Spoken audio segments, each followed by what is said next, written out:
Hello everyone. Recently আমরা কলকাতা থেকে এসে গেছি গুড়গাঁওতে। সব কিছুই এখন নতুন নতুন রাস্তা, নতুন মানুষ আর নতুন অভিজ্ঞতা।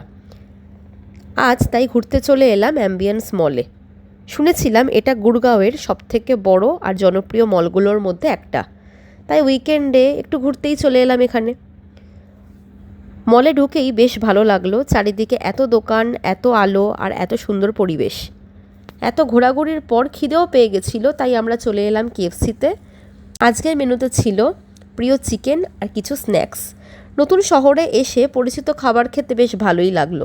খাওয়া দাওয়ার পর আবার ভালো করে মলটা ঘুরলাম, তবে মলটা বেশ বড়, পুরোটা একদিনে ঘোরা আমাদের পক্ষে সম্ভব হয়ে ওঠেনি। আমাদের নতুন জীবনের ছোট্ট একটা দিন আপনাদের সাথে শেয়ার করলাম। আর আরেকটা কথা বলে রাখি, আমি এই ধরনের ভ্লগ খুব একটা করি না, এটা আমার প্রথম, তো কোনো ভুল হলে মার্জনীয়। ভিডিওটা ভালো লেগে থাকলে লাইক, কমেন্ট আর শেয়ার করতে ভুলবেন না। আর আমাদের নতুন শহরের এই জার্নিতে সাথে থাকতে অবশ্যই ফলো আর সাবস্ক্রাইব করে রাখুন। আবার দেখা হবে পরের ভ্লগে। বাই।